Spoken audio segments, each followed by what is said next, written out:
Olá, moçada, tudo bem com vocês?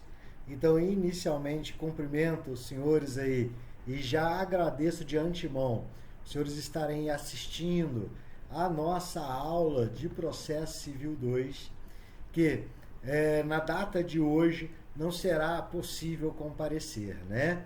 Estou de licença, então deixei já gravado o material para os senhores para que vocês possam então continuar com esse conteúdo tão fantástico que é o direito processual civil no módulo 2. Deixo inicialmente os meus contatos para os senhores aí. Nós temos lá um Instagram dos Atuadores do Direito, temos ainda o nosso canal do YouTube, né, do qual já convido os senhores a quem desejar fazer parte, se inscrever. Além disso, o meu e-mail e aí, por fim, meu telefone. Havendo eventuais dúvidas aí, podem entrar em contato. Moçada, na aula de hoje, então, nós vamos adentrando o chamado processo de conhecimento. Joia? Então, o processo de conhecimento, ele traz aquela ideia de que a jurisdição, ela é inerte. Ela depende de provocação. E esta provocação ocorre através do processo de conhecimento. Então o Estado está lá, completamente inerte, aguardando que o senhor o provoque. E esta provocação ocorre através da chamada petição inicial. Então a petição inicial, ela inaugura o processo de conhecimento. Joia? Então, lembre-se, o processo ele nasce com a propositura da demanda. Leia-se com o protocolo da petição inicial, que hoje, em grande parte das comarcas, né, das comarcas dos tribunais, já ocorre de forma eletrônica, joia? Então, acaba recaindo aí até mesmo o advogado do autor o papel do antigo cargo de distribuidor, do qual ele então tem que preencher todos os dados, juntar os documentos, beleza? Dando continuidade então, a data do protocolo da petição inicial é a data de início do processo. Depois desse protocolo é que se desenvolve o processo, joia? E aí vai sendo realizados diversos atos pelo juiz. Inicialmente, quando o senhor já protocola a petição inicial, o juiz vai checar os pressupostos, para ver então se não é um caso de indeferimento de petição inicial, a improcedência liminar do pedido, ou em último caso até mesmo a emenda da inicial, momento então que ele vai oportunizar o autor a corrigir algum vício sanável, joia? Então a partir desse momento que eu protocolo a minha petição inicial, eu quebro a inércia da jurisdição. Se vocês se lembram do princípio da inércia, que dispõe então que a jurisdição é inerte, ela depende de ser provocada, essa provocação ocorre então através da petição inicial. Joia? Então vamos lá. A petição inicial, ela inaugura o processo de conhecimento. Então o processo, ele é o instrumento da jurisdição. Uma vez então que é por intermédio deste processo que o Poder Judiciário vai te dar a prestação jurisdicional, ou seja, esta resposta que você busca lá dos seus ensejos da petição inicial.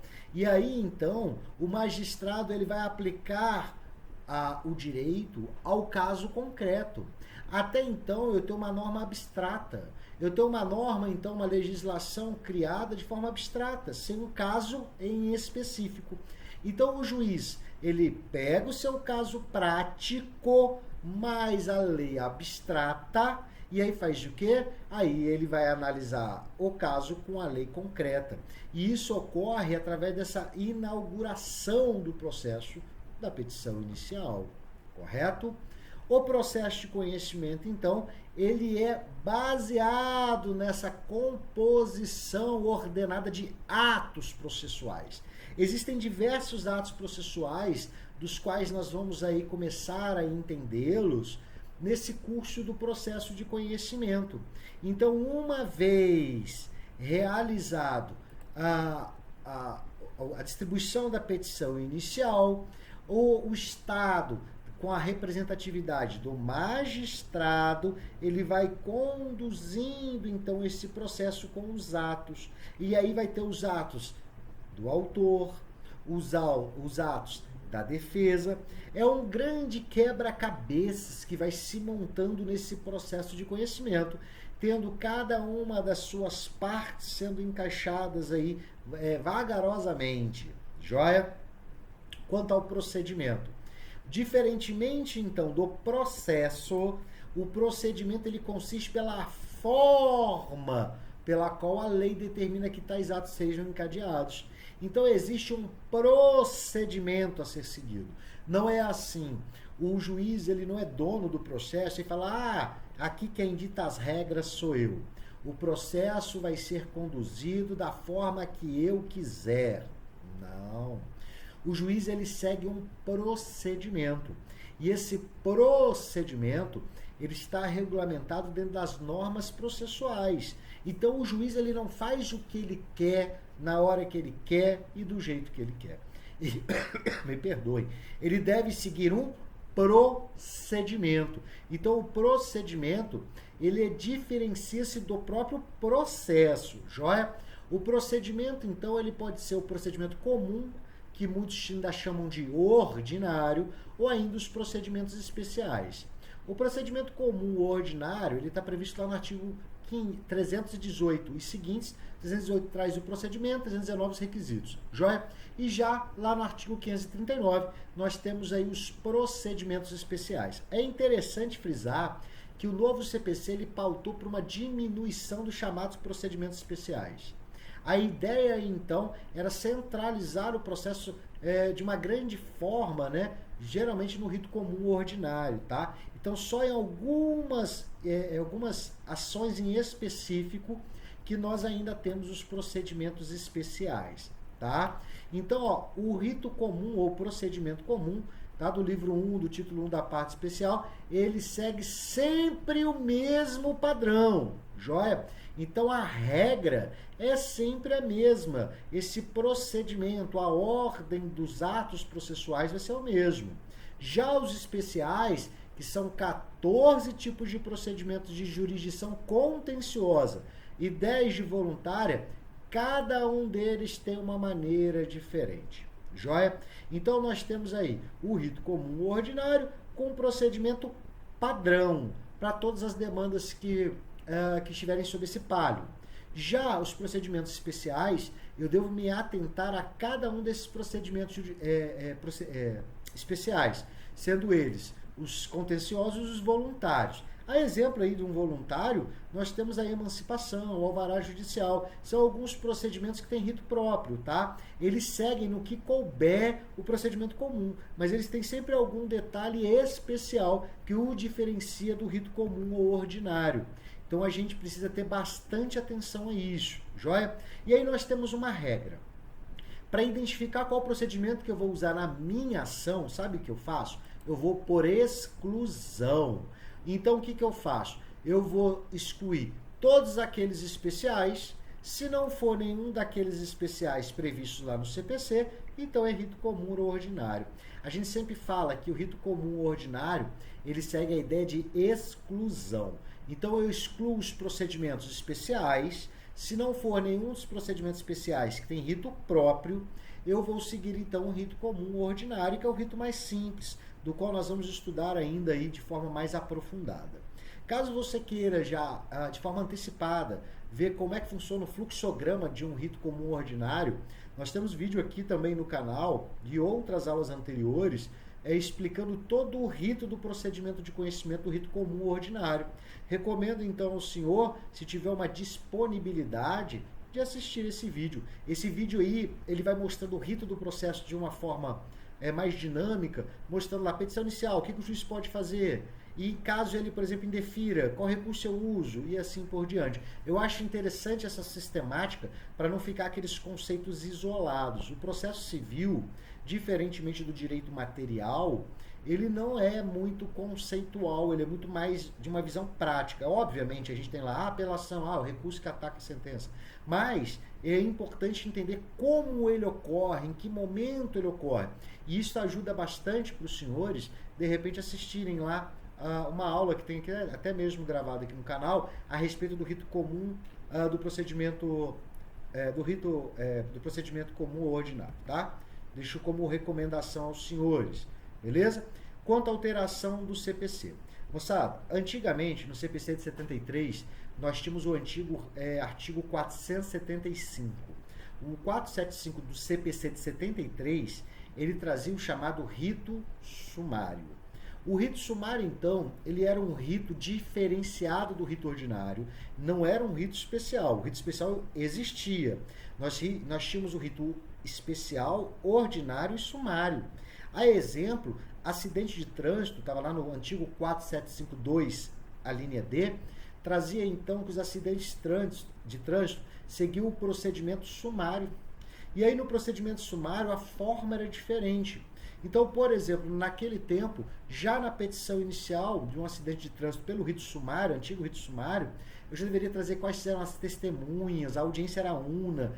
A ideia do rito sumário, como o próprio nome diz, ele traria uma rapidez maior na análise da lide, tá? Hoje, no CPC de 2015, não existe mais rito sumário. O rito sumaríssimo ele é aplicado lá no juizado especial. Então, na justiça comum hoje, nós temos o rito comum ou ordinário e o rito especial. Já o rito sumário, ele não existe mais. Cuidado com essa pegadinha, que inclusive pode ser até uma questão aí de prova, de concurso e assim por diante. Joia? O procedimento de conhecimento, né? Seguindo aí a ideia do procedimento comum. Como eu já disse de forma anterior, a petição inicial ela vai inaugurar o processo de conhecimento, tá? E aí o que é interessante? Já me antecipando até mesmo a um conteúdo que nós vamos ver de uma forma mais dinâmica à frente, eu pego minha petição e protocolo essa petição. Então a petição, ela inaugura o processo de conhecimento. Esta petição, ela então ela vai de conclusão para o juiz, ela vai conclusa para o juiz. O juiz então, ele vai fazer uma análise dos requisitos da petição inicial. Ele fala assim, olha, esta petição inicial preenche os requisitos, por exemplo, do artigo 319? Não preenche. É caso de sanar algum vício? Sim, poxa, faltou ao pedido. Muito embora, às vezes, possa parecer até um erro substancial na peça, os juízes hoje eles partem para o princípio da prevalência das decisões de mérito. O que isto quer dizer, professor? Isso quer dizer que o juiz vai sempre buscar, quando possível, julgar o mérito da ação. Então não é interessante extinguir uma ação sem resolução de mérito, como no caso de um indeferimento de petição inicial. Então o juiz, quando possível, ele sempre vai oportunizar, então, até mesmo a correção de algum vício sanável. Joia? Então, quando eu protocolo minha petição inicial, o magistrado checa esses pressupostos da petição inicial, vê se não é caso de indeferimento de petição inicial, se não é caso de improcedência liminar do pedido. Vou dar um exemplo de indeferimento. No indeferimento, por exemplo, ele está previsto lá no artigo 330 do CPC, o juiz pode indeferir uma petição quando ela for inepta. É a chamada petição, a inépcia de petição inicial. O CPC, de uma forma muito orquestrada, ele ensina para nós quais seriam as causas de uma petição inepta, tá? Mas eu vou dar um exemplo aqui para vocês. Eu sempre chamo de uma forma carinhosa as petições Ctrl+C, Ctrl+V de petições Frankenstein. O que seria uma petição Frankenstein? É aquela onde o autor, lê-se o advogado do autor, vai pegando e vai copiando tudo que é coisa, de tudo que é lugar e vai jogando ali dentro. E ele acha que ao final será construída uma boa petição. Geralmente, quando você vai pegando vários modelos e vai jogando dentro de uma mesma peça, moçada, não fica muito bom. E aí, então, por muitas vezes, a decorrência lógica dos fatos, ou seja, a história que você está contando na sua petição, ela não vai corresponder ao direito que você busca. E aí você imagina o juiz lendo um fato, lendo um fundamento jurídico, onde fala assim, não estou conseguindo entender o que ele quer. Mas espera aí, ele está ingressando com uma ação indenizatória, inclusive ele nomeou essa peça como uma ação indenizatória exemplo de danos morais, porém ele usa uma fundamentação previdenciária. Ué, eu não estou entendendo. Então, assim, as petições ineptas, elas são das maiores causas de indeferimento da petição inicial. Das maiores causas. Imagina o senhor, distribui lá uma petição inicial, pega a sua xícara de café no seu escritório, vai tirar aquela foto para colocar no Instagram, e aí, então, de repente, você se depara lá com uma publicação num processo que você acabou de distribuir. O juiz já está indeferindo sua petição. Nós chamamos isso de queimar a largada. Você queima a largada antes mesmo do juiz analisar a sua demanda. Não é bonito. Então tem que ter atenção. Outro caso, outra situação que o juiz poderá fazer é a chamada improcedência liminar do pedido. A improcedência liminar do pedido, no que ela vai consistir? Ela vai consistir no sentido de que a parte pega, protocolo, exemplo, uma petição inicial, eu adoro esse exemplo que eu vou falar agora, não é o caso, tá? Ele é fictício. Imagina que uma pessoa lhe procura, o João entra no seu escritório e fala, doutor, eu quero processar o banco Dindim. Aí você fala, por que você quer processar? Juros abusivos? Ele fala, não, eu fiquei 4 horas na fila do banco. Você fala, isso é um absurdo. Aí eu falo, mas isso lhe causou o quê? Ele fala, não, eu perdi um negócio jurídico. Ah, eu perdi o tempo da minha vida, e tempo hoje é dinheiro, e assim por diante. Aí eu falo, beleza, vou ingressar com uma ação indenizatória então contra o banco. Consegue pegar essa primeira parte? Jóia. Normal. Uma ação indenizatória contra uma instituição financeira porque eu fiquei muito tempo na fila do banco. Porém, eu, advogado, sou distraído e falo, puxa, não analisei aí o posicionamento do STF. E aí imagine que o STF tenha já uma jurisprudência pacífica, ou até mesmo uma súmula do STF lá, que diz assim, não gera dano moral a demora em fila de banco. Ponto. Então imagine você vai ingressar com uma petição inicial, pedindo dano moral por fila em banco, porém, já existe uma súmula do STF dizendo que não cabe dano moral em fila de banco. O que vai acontecer? Você tem o direito de ação? Tem, eu vou propor minha ação. Mas o juiz, ao receber, provavelmente ele vai dar a chamada improcedência liminar do pedido, que está previsto lá no artigo 332 do CPC. Sabe por quê? Como é que você vai, através de um processo de conhecimento, mudar uma súmula, exemplo, uma súmula do STF? Não é esse caminho que o senhor busca vai contrariar aí a chamada teoria dos precedentes. A teoria geral dos precedentes, ela impõe então que os precedentes da hierarquia superior do Poder Judiciário devem ser aplicados no inferior. Então não tem como um juiz monocrático da sua cidade ir contra uma jurisprudência, por exemplo, pacífica do STF, ou ainda uma súmula do STF, joia? Então tem que ter bastante atenção quanto a essa situação. E se não for o caso de indeferimento da petição inicial, improcedência liminar do pedido, ou aí, como eu disse, a emenda inicial, que está prevista lá no artigo 321, quando ocorre algum vício sanável, existe um requisito, que nós vamos ver ele mais à frente um pouquinho, que é o requisito do artigo 319, inciso 7 do CPC, que dispõe sobre a chamada audiência de conciliação e mediação. E lá no CPC, então dispõe então que o autor deve informar na sua petição inicial se ele tem ou não tem interesse na audiência de conciliação. E olha que interessante, se o autor vier na petição inicial e falar, olha, eu não tenho interesse na audiência de conciliação, o que vai acontecer? O juiz então deverá intimar o réu para que ele manifeste seu interesse na realização da audiência. Está previsto lá no artigo 334, em um de seus parágrafos. E aí, olha só, o réu, se ele fala assim, eu acho que dá para solucionar isso de forma amistosa, né, autocompositiva, eu desejo a audiência de conciliação. Se o réu falar que deseja a audiência de conciliação, e eu não estou falando de contestação, tá? Eu estou falando de uma petição de manifestação pela realização ou não da audiência de conciliação.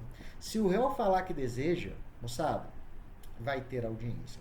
E olha que interessante, o autor falou que não quer, mas o réu falou que quer. Se o autor falou que não quer, mas o réu falou que quer, neste caso, o réu ele será o autor será intimado para comparecer na audiência de conciliação. E se esse autor não for na audiência, ele poderá ser multado até em 2% sobre o valor da causa a ser revestida em favor do Tribunal de Justiça do Estado do qual ele está vinculado.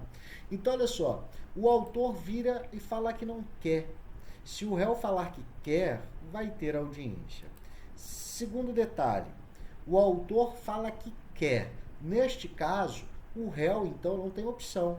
Ele vai ser citado a comparecer na audiência de conciliação sob pena de aplicação de multa. Joia? Agora, olha que legal. Se o autor falar que não quer e o réu falar que não quer, e apenas e tão somente neste caso, é que não terá audiência de conciliação. Sabe por quê? Porque o CPC dispõe que as partes devem manifestar expressamente quanto ao interesse ou não na realização da audiência. Então, bastando que uma das partes tenha o interesse, seja o autor ou seja o réu, vai ter audiência de conciliação.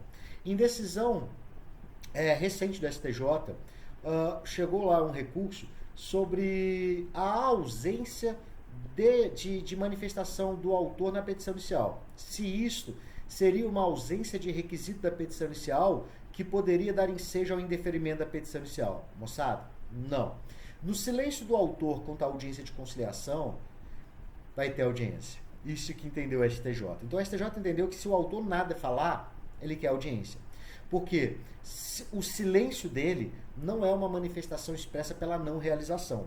E, ao mesmo tempo, a ausência de manifestação expressa quanto à audiência de conciliação não gera o indeferimento da petição inicial. Joia? E aí, olha só então, chegamos agora a uma situação interessante. Temos a petição inicial. No próximo passo do procedimento de conhecimento, nós temos aí a audiência de conciliação.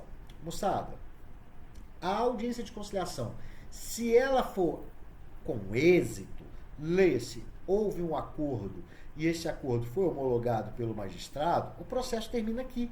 Olha que interessante. Então é por isso mesmo que o CPC de 2015 ele inverteu a ordem do processo. No CPC antigo de 73, nós tínhamos a petição inicial, depois a contestação, depois a impugnação à contestação e só então o juiz marcava uma audiência de conciliação. Sabe o que acontecia? A chance de uma audiência de conciliação era quase nula. Por que quase nula? Porque o autor vinha e contava a sua versão.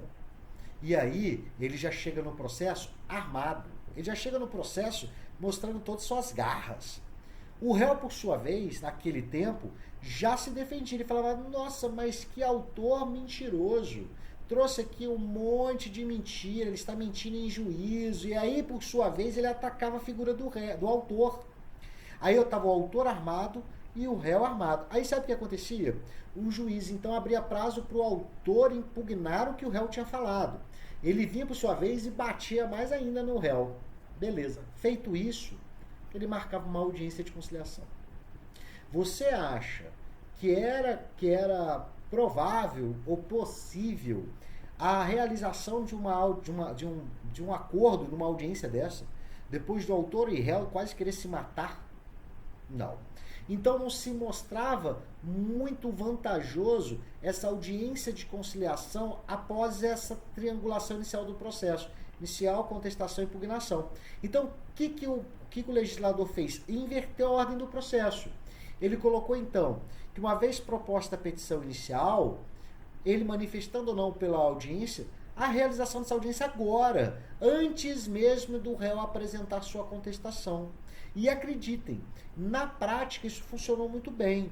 O número de acordos nas audiências de conciliação aumentou sistematicamente. Joia?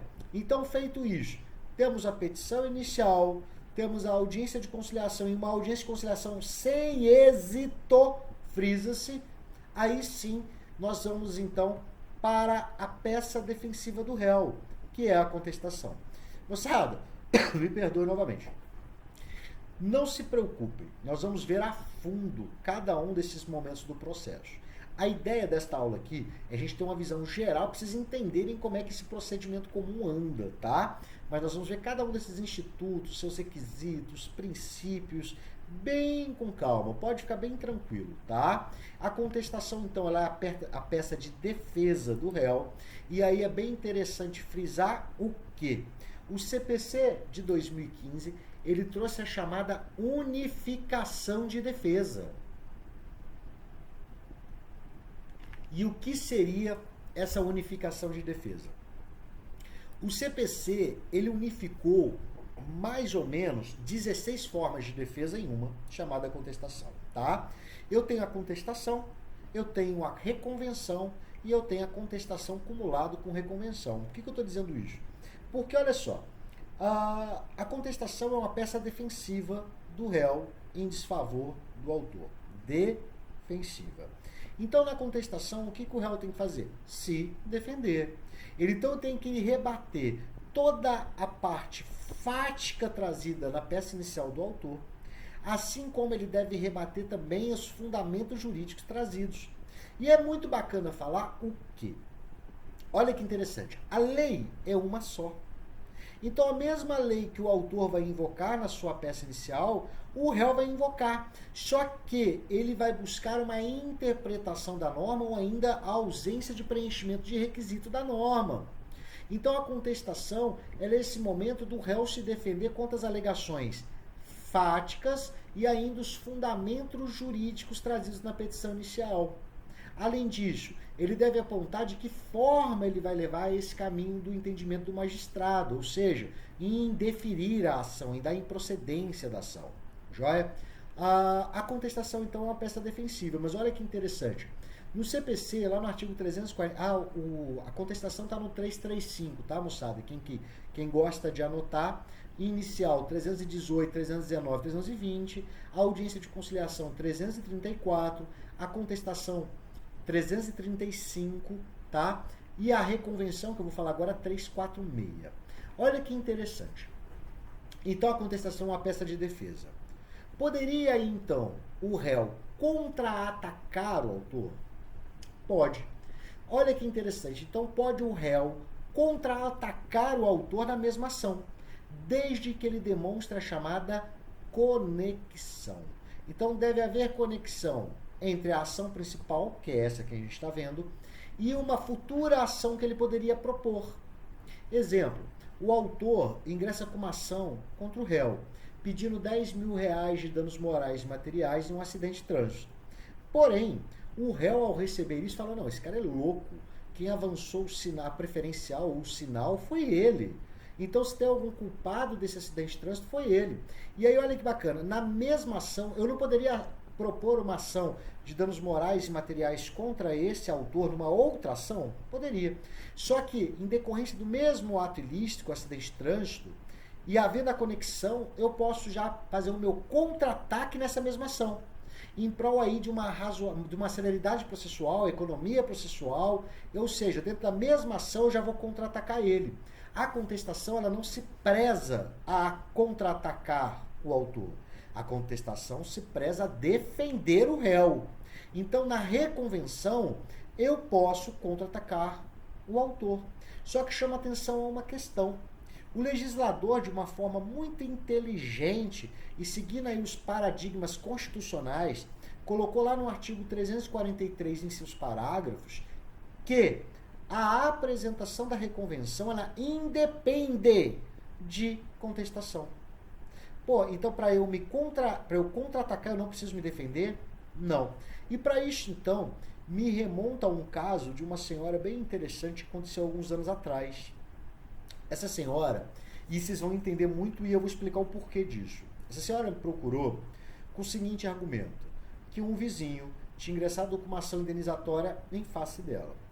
E ela chegou lá com a contrafé na mão. A contrafé é a cópia da petição inicial, né? Chegou com essa contrafé na mão, eu li e falei, olha, isto aqui é uma ação indenizatória. A sua vizinha está querendo ingressar contra a senhora, pediu tanto de dano moral, etc. Falei, olha, o prazo para a senhora se defender será de 15 dias. Porém, esse prazo já está correndo, porque já tem vários dias que a senhora foi citada. Então, nós temos que providenciar a defesa da senhora de uma forma urgente, etc., para que a senhora possa, de uma forma mais ampla possível, se proteger.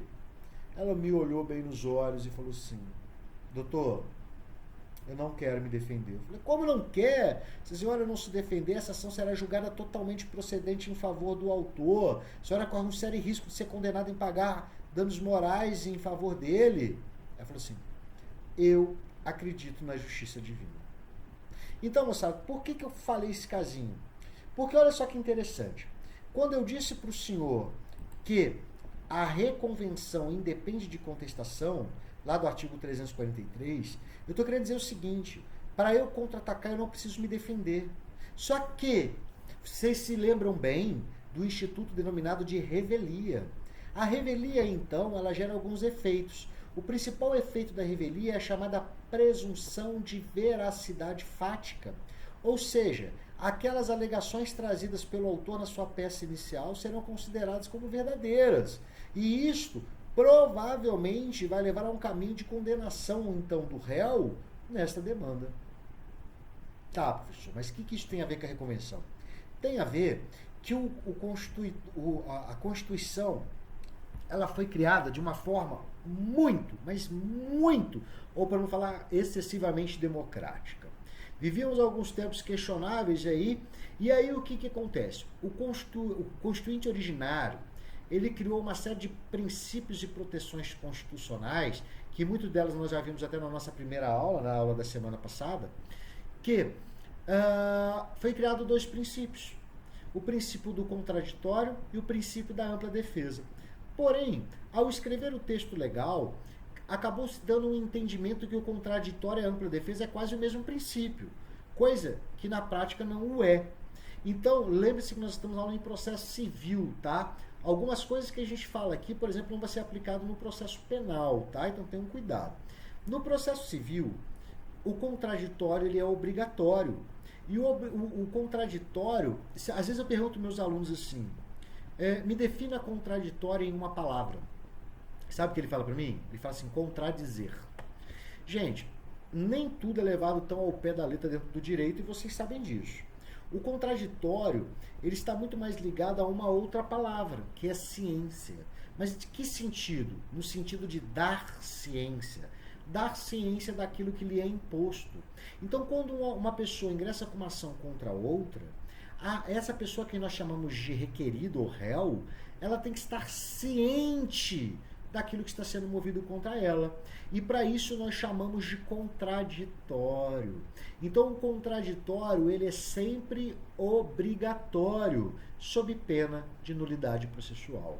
Inclusive, uma das preliminares de mérito lá do artigo 337, inciso 1, é a ausência ou nulidade de citação, que eu vou poder suscitar isso na minha peça de defesa. Então, moçada, o contraditório ele é sempre obrigatório, sob pena de nulidade. Enquanto a ampla defesa no direito civil, ela é optativa. Optativa, professor? Sim. A ampla defesa, no seu conceito mais abstrato, ela traz a ideia que o réu poderá utilizar de todas as ferramentas admitidas em direito para se defender de uma demanda que lhe é imposta. Isto é ampla defesa. Porém, no civil, a ampla defesa ela é facultativa. Eu não sou obrigado a me defender. Porém, gerará o chamado efeito da revelia. E esse efeito me gera prejuízos diretos em uma ação. Então tem que ter cuidado, tá? Lá no penal, a ampla defesa não tem esse contexto, né? Se vocês se lembram, não vou adentrar, porque é nossa aula de processo civil, mas lá é um pouco diferente. Inclusive, a ausência de defesa técnica gera até mesmo a nulidade processual, né? Isso lá. Então, olha só. O legislador, ao fazer o CPC, ele lembrou, então, que lá na Constituição Federal de 88 nós temos dois princípios constitucionais, o contraditório e a ampla defesa. E que para nós aqui dentro do processo civil, o contraditório ele é sempre obrigatório sob pena de nulidade, enquanto a ampla defesa em matéria civil ela é facultativa. Então a reconvenção ela nasce com uma oportunidade de contra-ataque do réu em desfavor do autor. Então não poderia o legislador, ao fazer a legislação processual civil, gerar uma obrigação que para o réu reconvir, ou seja, atacar ele através da reconvenção, ele fosse obrigado a se defender através da contestação.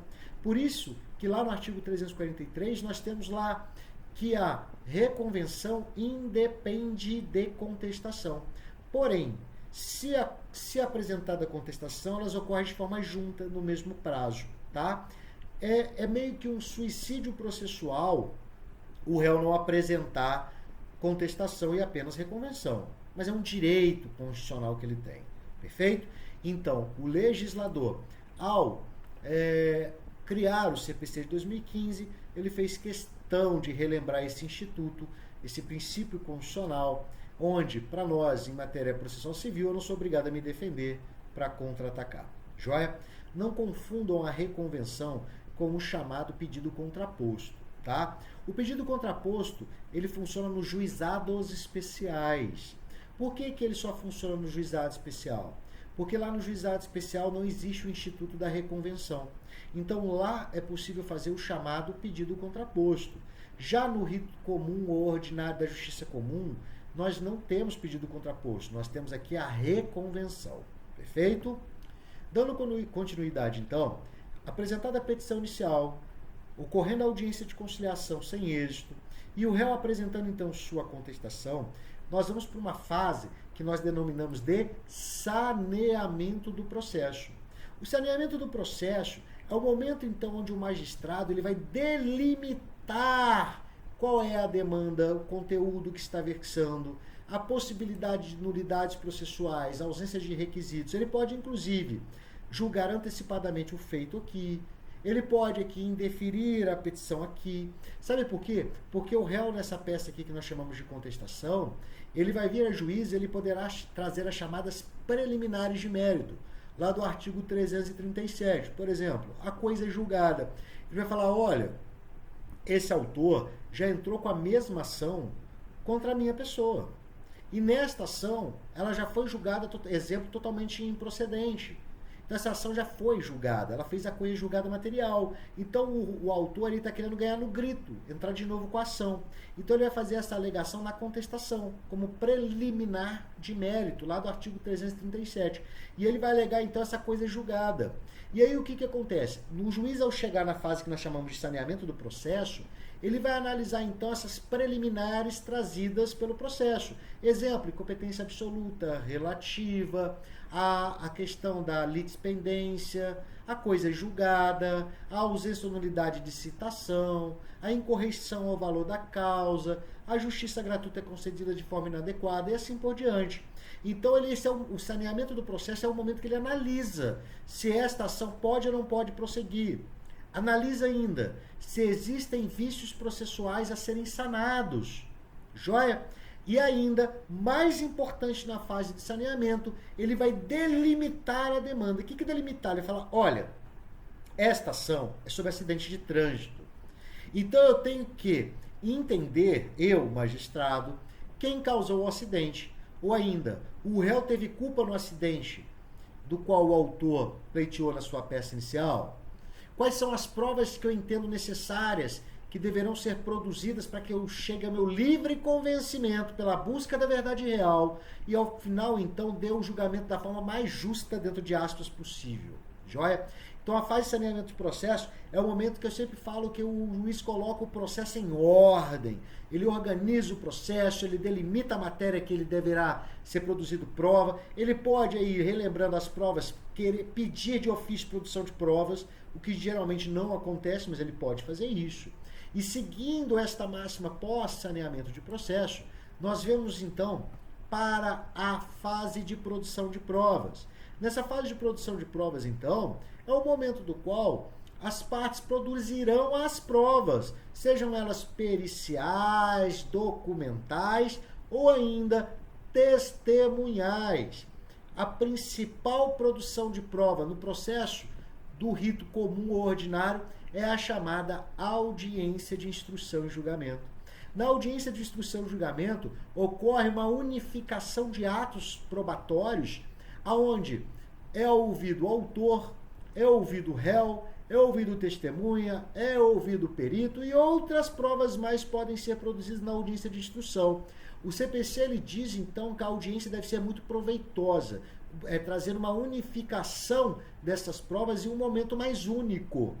Porém, algumas provas não são possíveis de serem produzidas em audiência. Exemplo, eu estou ingressando com uma ação de danos materiais por um desabamento de um prédio. Se ocorrer um desabamento de um prédio, moçada, quem tem que fazer essa perícia é um perito próprio. E essa perícia, geralmente, ela vai ocorrer em loco. Ele vai ter que ir lá no lugar ver o desabamento, checar os materiais utilizados, assim por diante. Ao final, ele faz o chamado laudo pericial, que é uma das provas, então, aceitas dentro do CPC. Joia? Aqui, nós temos um rito que, quem dera, fosse tão simples dessa forma, tá? Inicial, audiência, contestação. Aqui nós teremos a impugnação que eu expliquei, fase de saneamento, produção de provas. E aí, após a fase de produção de provas, nós temos o grande finale do processo de conhecimento, que é a sentença. Esta sentença pode ser pela procedência, pela improcedência e ainda ela pode ser pela procedência parcial.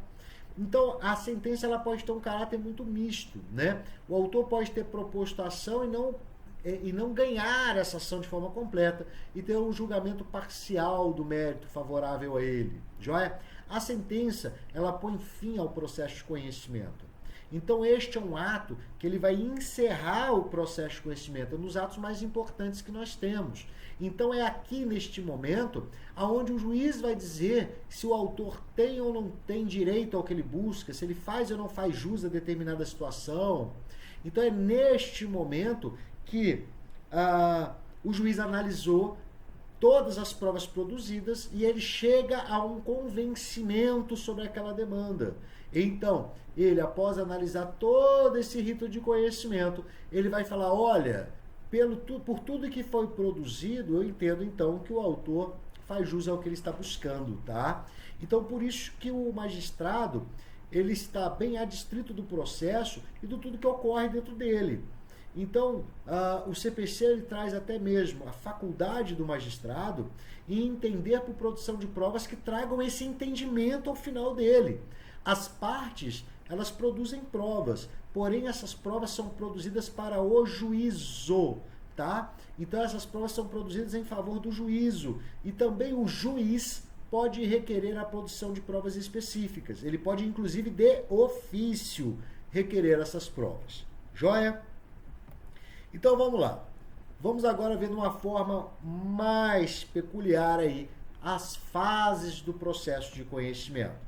Então, moçada, ó, no processo de conhecimento ocorre a necessidade das partes de levarem ao conhecimento do juiz os fatos e os fundamentos jurídicos para que ele possa substituir por um ato seu a vontade da parte.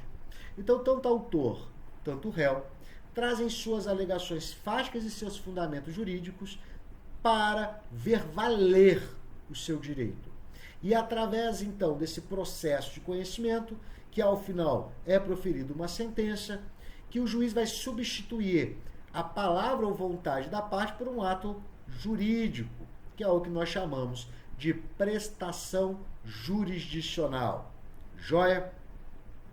Lembrando que a formação do processo de conhecimento ocorre pela propositura da demanda em juízo e vai até a sua sentença, que é aquele rito do processo de conhecimento, do qual nós vimos agora mesmo, de forma simplificada. Beleza? Lembrando que o CPC de 2015, ele trata então do procedimento comum ou ordinário lá no artigo 319. Lembrando que ele traz 318, na verdade, 319 os requisitos, 320 requisitos documentais, tá? E ele divide então em 4 partes esta questão das fases do procedimento. Primeira delas, a chamada fase postulatória. A fase postulatória, então, é o momento do qual o autor vai fazer a sua pretensão, ele vai formular a pretensão. E essa formulação da pretensão, ela ocorre através da chamada petição inicial, que, por sua vez, será combatida através da contestação.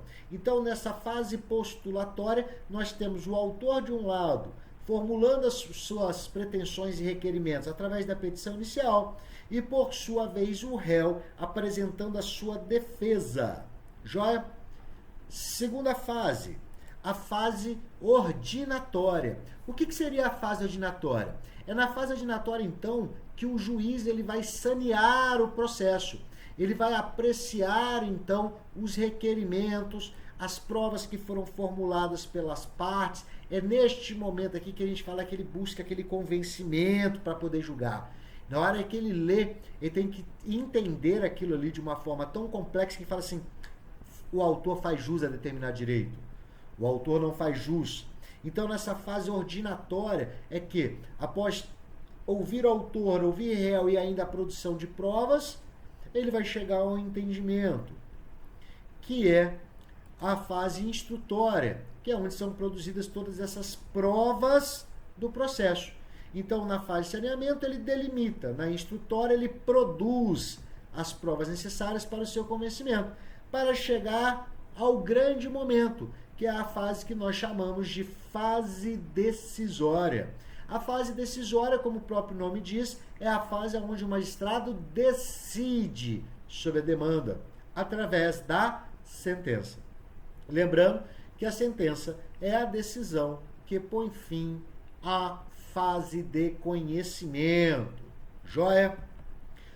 Ponto interessante.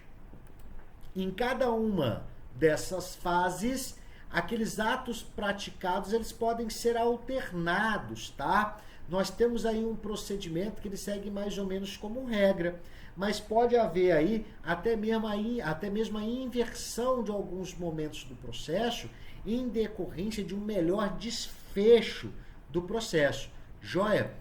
Um exemplo aí, ó. Em qualquer uma das fases do processo, o juiz ele vai poder proferir a chamada decisão interlocutória. A decisão interlocutória, moçada, é aquelas decisões que o juiz vai tomando no curso do processo, onde ele vai analisar algum direito para poder falar se a parte faz ou não faz jus àquele requerimento, tá? Exemplo, justiça gratuita, alguma tutela que foi pedida no curso do processo, uma produção de prova e assim por diante. Além disso, eu posso aí, por exemplo, ter juntada de documentos no curso do processo. Nós temos alguns momentos específicos de juntar documentos. Porém, às vezes aquele documento que eu necessito para comprovar meu direito, no momento, por exemplo, de defesa, ele não estava ao meu alcance. Inclusive, esta é uma das exceções à regra da preclusão.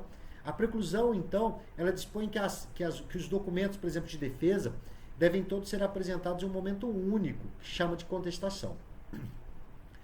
Porém, se esse documento não estiver ao meu alcance no momento de defesa, eu vou poder apresentar ele oportunamente. Só queria chamar a atenção aqui ao artigo 10 do CPC, que diz que o juiz não pode decidir em grau nenhum de jurisdição sem que antes tenha oportunizado as partes a manifestarem sobre aquele conteúdo, tá? Então imagina que o réu traz, num momento posterior, um documento que coloca até mesmo fim a esse processo, porque demonstraria aí uma eventual quitação ou prescrição, etc. Matéria de ordem pública. Aí o juiz fala assim, quer saber uma coisa? Vou pôr fim ao processo, sem ouvir a outra parte. Ele não pode fazer isso, tá? Nós chamamos esse princípio de princípio da vedações das decisões de surpresa ou ainda princípio da não surpresa, tanto faz. Joia?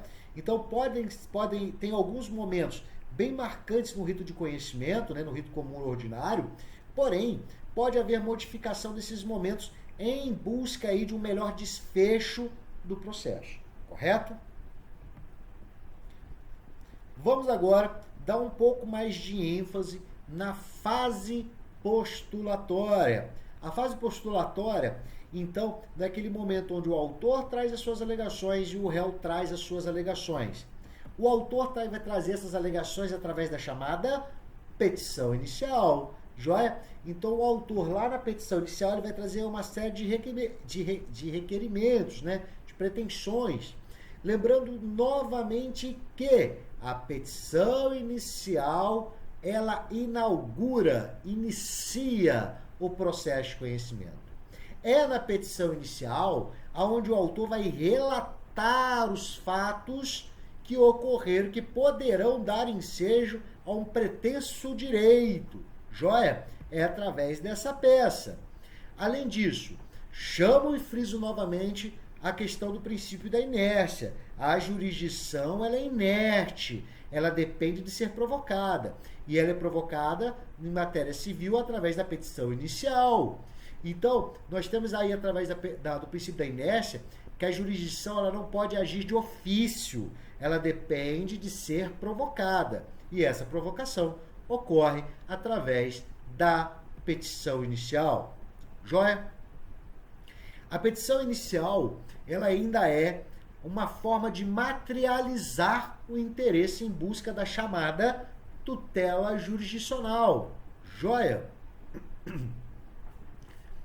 É ato, então, que dá início ao processo, ele vai definir os limites, os contornos subjetivos e ainda objetivos do conflito. Então, é esta peça que vai delimitar o que será discutido na ação judicial. É esta peça que vai delimitar o conflito, o que deu ensejo à ação judicial. Joia? Então, olha só, é neste momento, então, que é possível apurar os chamados elementos identificadores da ação, como as partes, o pedido e a causa de pedir. Então, é nessa peça que ele vai falar o que, quem, como. Então, há algumas definições que nós deveremos utilizar na petição, onde ela delimita todo esse conteúdo, como se fosse uma história, né? Então, o fulano, e eu qualifico o fulano, ele vai, através de uma prévia fundamentação jurídica, entrar com uma ação de tal contra o fulano, porque aconteceu isso. E, demonstrando o fundamento jurídico, a proteção, eu busco então que ele seja condenado. Basicamente, numa sistemática bem superficial, seria este o sentido da petição inicial. Joia? A petição inicial, por ela se tratar de uma peça que inicia o processo, ela permite o segmento do procedimento. A lei processual, então, ela vai exigir que tal peça preencha alguns requisitos formais, o que torna a petição inicial um ato solene, né? Sendo que a ausência de qualquer requisito pode gerar uma nulidade sanável ou insanável. Então, a petição inicial, ela deve preencher uma série de requisitos. E esses requisitos dos quais nós estamos discutindo aqui, eles vão estar previstos lá no artigo 319 do CPC. Então, o artigo 319, ele vai trazer os requisitos da petição inicial das ações do rito comum ou ordinário. Lembrando que alguns procedimentos especiais utilizam subsidiariamente os requisitos do 319. Só que, por muitas vezes, alguns requisitos não vão ter como ser aplicados. Por exemplo, se eu entrar com um alvará para liberação de um dinheiro deixado uma pessoa que faleceu, quem que vai ser o réu da ação? A pessoa que morreu? Então não tem réu. Então, assim, alguns elementos de requisitos da petição inicial, eles não vão se aplicar como todos os procedimentos especiais, sejam eles de jurisdição contenciosa ou voluntária. Joia? Então, olha só, nós temos uma observação bem interessante no que dispõe o artigo 106, que os requisitos da petição inicial não estão apenas e tão somente só no artigo 319. O artigo 106 ele dispõe, então, que é requisito que o advogado traga na petição inicial o endereço do patrono que está escrevendo a petição. Então, esse requisito do 106.1, ele não está no artigo 319 e também é um requisito da petição inicial. Joia? O CPC, lá no seu artigo 319, ele vai dispor assim, a petição inicial indicará. E aí ele vai trazer logo de cara assim, o juízo a quem é dirigida. Então, o primeiro requisito da petição inicial é o juízo a que é dirigida. Esse momento é um momento muito interessante, porque aqui se vão se aplicar algumas regras que nós chamamos regras de competência, tá? Então, olha só, como a petição é dirigida ao Poder Judiciário, e como este ele é composto por vários órgãos, lembra, nós temos Justiça do Trabalho, nós temos Justiça Comum, Juizado Especial, varas civis, varas criminais, varas de execuções criminais, e assim por diante. Nós temos um mundo repleto de competências, e essas competências são regulamentadas, muitas das vezes, através de regimentos internos de tribunais de justiça, que criam as chamadas competências especiais, tá? Nós temos as básicas, né? Civil, penal e especial. Porém, os tribunais de justiça, eles criam regras especiais de competência. E aí, olha só, como é que eu vou fazer uma petição se eu não for indicar para quem é dirigida essa petição? Então, o inciso 1 do artigo 319 traz lá o juízo a quem é dirigida. E é aqui que eu vou aplicar aquelas regras que os senhores já conhecem das competências. Porque se eu errar aqui, poderá gerar a chamada incompetência relativa ou ainda incompetência absoluta. Então eu tenho que saber para quem eu vou endereçar a minha petição inicial. Joia? Com um detalhe. A indicação ela é feita ao juízo. Olha o ozinho ali, ó, juízo, e não ao juiz. Por mais que seja possível a identificação do magistrado, eu não direciono a petição ao juiz, e sim ao juízo, tá? Isto é uma relevante mudança do CPC de 73 para o CPC de 2015. Lá no CPC de 2015, havia uma pessoalidade no endereçamento de uma petição inicial, ou de uma peça como um todo. Hoje, essa sistemática mudou, porque o juiz não é dono do processo, ele é condutor do processo. Ele busca aí dar a prestação jurisdicional, chegar ao entendimento, causar a pacificação social, e não ser dono da verdade ou dono do processo. Então a peça não é dirigida a ele, e sim ao juízo. O juízo, gente, ele vai compreender todos os serventuários de uma determinada vara. Isso é um juízo. Então, quando direciona uma peça, direciona juízo. Não há pessoalidade. Então, é por isso que não há como eu mandar o excelentíssimo juízo e assim por diante, como a gente vê na prática, tá? Se na comarca houver mais de um órgão jurisdicional, lê esse juízo, exemplo, eu tenho duas varas cíveis, eu não tenho como direcionar uma delas, a não ser que uma delas seja uma vara especializada da minha demanda. Vamos supor que uma determinada comarca, eu tenho a vara cível generalista e a vara cível de família, que nós chamamos só de família. Então, se é uma demanda de família, eu já vou determinar para essa vara. Agora, se for uma cível generalista, cível normal. Agora, se eu tenho uma ação cível e na comarca eu tenho mais de uma vara cível, então eu vou ter que aguardar a chamada distribuição, que é feita por um sorteio aleatório e ainda igualitário entre as varas. Joia? Então, havendo mais de um juízo dentro da mesma comarca do qual esteja promovendo a ação, ela dependerá ainda de um sorteio que nós chamamos de distribuição. Joia?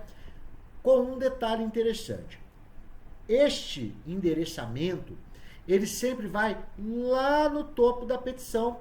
É a primeira coisa que é colocada numa petição, é o endereçamento da peça. Então, lá na petição inicial, a primeira coisa que é feita é o endereçamento da petição inicial. Joia? Primeira coisa. Trago aqui para os senhores alguns exemplos de endereçamento de peça. Então, temos lá, ó, ao juízo da vara cível da comarca, nome da cidade e o estado. Outro exemplo, ao juízo da vara da família, da comarca e o nome da cidade. E eu queria chamar a atenção o seguinte, está vendo nesse caso aqui, ó? Neste caso, esta comarca aqui só possui uma vara cível. Então, por haver apenas uma vara cível, eu endereço dessa forma. Professor, e se fosse vara única? Seria o juízo da vara única da comarca de tal lugar. Ao mesmo tempo, havendo mais de uma vara cível, e lembrando que você não tem como ter bola de cristal, como é que eu já vou colocar qual das varas cíveis foi distribuída uma peça sem nem mesmo eu distribuir? Então, neste caso, ficaria lá o juízo da, fica um risco vara cível da comarca de tal lugar. Joia?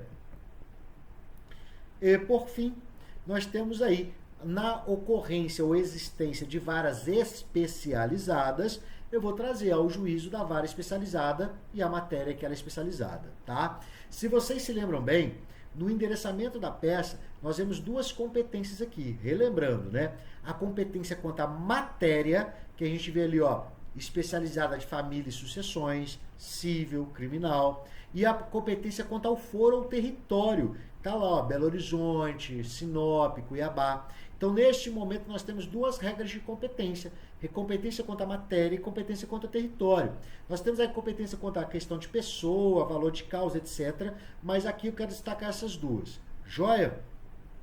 Moçada, então eu vou encerrando a nossa aula de hoje aí, fechando, parando no artigo 1º, né, do CPC, do 319 do artigo, do inciso, artigo 319, inciso 1 do CPC, que dispõe sobre os requisitos. E na nossa próxima aula, então, nós abordaremos a respeito dos demais requisitos. Joia, moçada? Então deixa aqui meu abraço para os senhores e até mais.